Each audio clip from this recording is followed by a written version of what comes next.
What if I told you that there was an MLB player who physically couldn't make a normal catch? From acrobatic dives to incredible leaping grabs, and of course, his iconic behind-the-back diving catch. Yes, that player was Jim Edmonds, who not only managed to win 8 Gold Glove awards and become a 4-time All-Star, but also even helped his team secure a championship. But what made Edmonds so good, and how did he make such ridiculous catches so often? Well, to find out, we first need to go back to the beginning. It's June of 1988, and 17-year-old Jim Edmonds has just been selected by the Angels in the 7th round of the MLB draft. He was described by scouts as a terrific hitter with a great approach at the plate, and while he didn't have great speed, his incredible vision and reaction time made him a solid defender in center field. So, despite struggling in his first taste of the minor leagues, his skills would eventually earn him a call to the majors in 1993. But what he didn't know at the time was that the real journey had only just begun.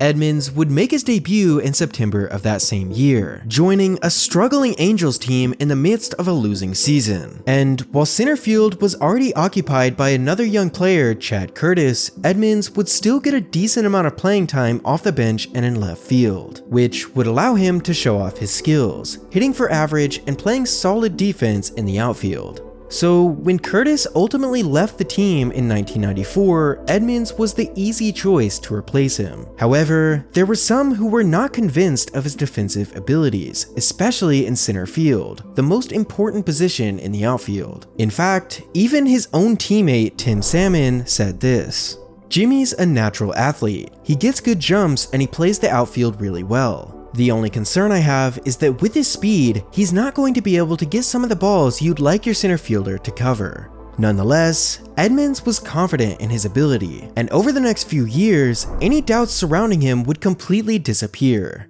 In 1995, he immediately took over in center field and wasted no time proving himself. Suddenly, he emerged as one of the best hitters on the entire team, posting an impressive average of .290 with 33 home runs, which was a massive uptick in power compared to previous years, as he had only hit 29 total throughout his entire time in the minor leagues. As for his defense, Edmonds showed that he was not just a replacement, but rather an upgrade. Because throughout the year, he began making insane catches left and right, like on September 8th when he made a fully extended diving catch. Plays like this one would quickly make him a fan favorite, but not everyone was impressed.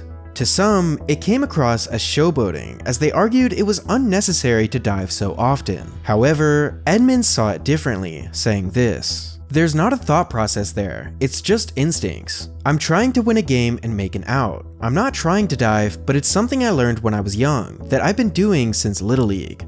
It was this habit that would eventually define his career, and just a couple years later, he made one of the best catches in MLB history. June 10th, 1997. The Angels are tied 1-1 with Kansas City, who have 2 runners on base with 2 outs. But luckily, playing center field is Jim Edmonds, who makes a full extension behind-the-back diving grab. This catch is still talked about today as one of the greatest of all time, yet it was only one of many incredible catches he made that year.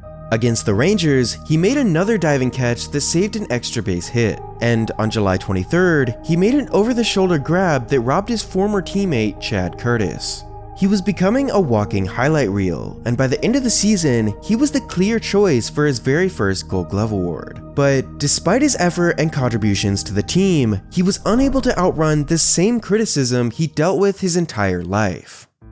In 1998, he continued playing at an extremely high level on the field and at the plate.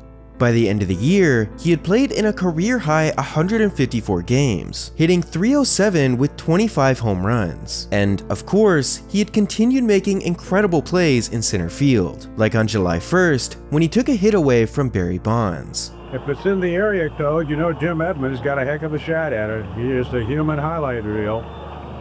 As for the Angels, the team was in the race for the postseason, and with a month left in the season, they held a 4-game lead over the Texas Rangers. However, unfortunately, these playoff hopes would quickly disappear, as they would go 9-15 in September and ultimately miss out on the postseason. So, with tensions high after a disappointing season, the team needed someone to blame, and one of Edmonds' teammates said this: Jim smiles a lot and is outgoing. That's his persona. But you can't act like that when you're on the verge of elimination. You see, due to his relaxed playstyle, many believe that Edmonds did not care about the game or his team. Yet, ironically, he was undeniably the best player on the team, having hit .340 with 5 home runs in September. So this was his response to the criticism.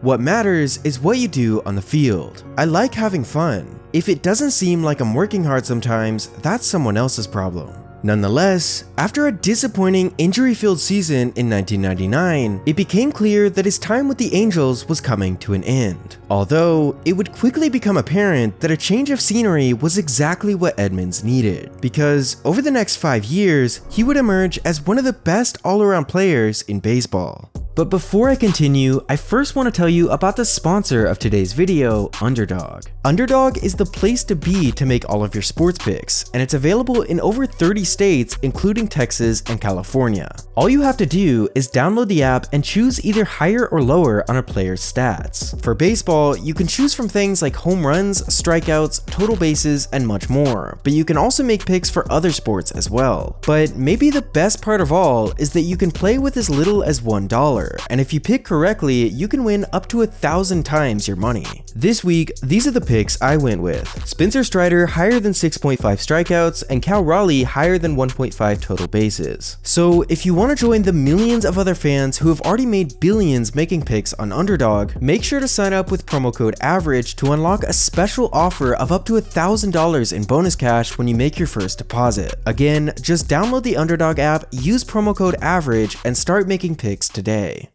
In March of 2000, Edmonds was traded to the Cardinals, and he immediately began posting insane numbers. At the beginning of the year, he displayed a massive improvement in his approach at the plate, resulting in more walks and better contact on good pitches. In fact, throughout his first 50 games, he hit .371 with 16 home runs, earning him his second All-Star selection. And despite having average speed and stealing minimal bases, he was still covering ground at an elite level in the outfield. But this was nothing new, as he had always made up for his lack of speed by simply knowing where the ball was going. So, after combining this incredible situational awareness with his willingness to go all out on every single play, it's no surprise that he made such ridiculous catches so often.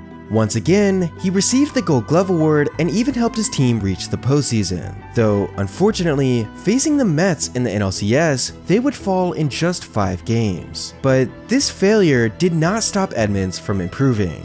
Over the next 3 years, he would hit for an average of .297 with 97 home runs, picking up his 3rd All-Star selection in 2003. And after taking home 3 more Gold Glove Awards, his reputation as one of the most exciting defenders in baseball only continued to grow. However, despite his incredible performance during this span, the Cardinals would fail to make it deep into the postseason. That is, until 2004. By this point, Edmonds was 34 years old, but showing no signs of slowing down. In fact, 2004 was arguably his best season ever, with him setting multiple career highs at the plate. And in July, he made 2 catches which showed off his ability to track balls over his head despite playing relatively shallow in center field. The first would come on July 6th, when he made a leaping catch at the wall to rob Adam Dunn of a home run. The next would come just over a week later, when he climbed the wall to rob yet another home run in the bottom of the 9th inning. As a team, the Cardinals would finish with an astonishing 105 wins, the most in MLB. And throughout the postseason, Edmonds would put on a show on both sides of the field. Facing the Astros in the NLCS, St. Louis was down 2-3 heading into Game 6, just 1 loss away from elimination. Luckily, with the game tied in the bottom of the 12th inning, Edmonds delivered a game-winning home run, keeping their season alive. But this was not the only time he saved his team during that series, because just 1 game later in Game 7, he made an unbelievable diving catch with 2 runners on base. Ultimately, the Cardinals would emerge victorious, meaning that for the first time since 1987, they were headed to the World Series. Though, unfortunately, this series was pretty much over before it even started, because facing the Red Sox, they were dismantled in a 4-game sweep.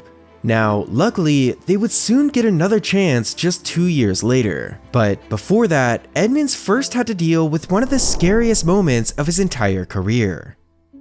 After winning his 8th Gold Glove in 2005, Edmonds was more confident than ever heading into 2006. Although, it was around this time that his insane defense would start to wear on his body. On June 21st, he crashed into the outfield wall trying to make a difficult catch. And almost immediately, he felt the effects of what would later be diagnosed as a concussion, which most notably were blurred vision and loss of memory. Now, as you can imagine, this made it extremely difficult to play his position, especially in the way he normally would. Not to mention, he was still dealing with lingering shoulder pain from previous seasons. Yet, despite all of this, Edmonds remained on the field, managing to make one of the best catches of the season just 2 weeks later on July 7th. Nonetheless, it was clear that he was struggling, as he would put up some of the worst numbers of his career throughout the rest of the season. And when the Cardinals eventually made it back to the postseason, his inability to make normal catches would lead to yet another scare. In Game 4 of the NLCS, the Cardinals were losing 11-3 in the 5th inning. But even in a game that was basically lost, Edmonds once again crashed into the outfield wall to make a catch. A play which caused frustration among fans, as they feared the loss of one of their best players. However, to Edmonds, catches like these were what got him there in the first place, and this was his response. I've heard a lot of sarcastic comments about me diving too much. As long as the guys on my team appreciate what I do, that's all that matters to me. If I don't catch the ball, I wouldn't still be in this league. As you can tell, Edmonds paid no mind to the criticism, and with the Cardinals ultimately making it all the way back to the World Series, his only focus was winning.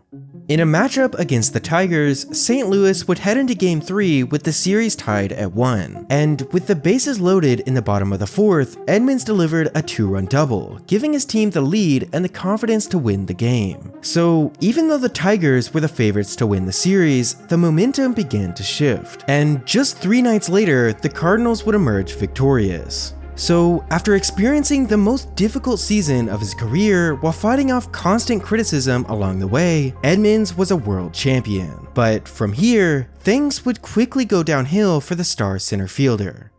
Over the offseason, he was forced to undergo surgery on his shoulder, having dealt with lingering pain for years. And in June, he would miss over a month due to a pinched nerve in his back.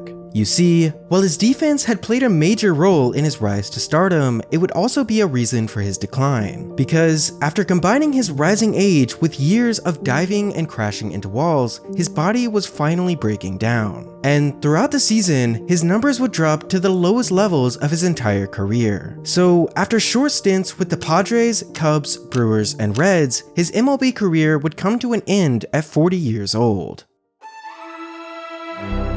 Jim Edmonds was one of the best defensive outfielders in MLB history, and with 4 All-Star selections, 8 Gold Glove awards, and a ring, it's no surprise that in 2014, he was inducted into the Cardinals Hall of Fame.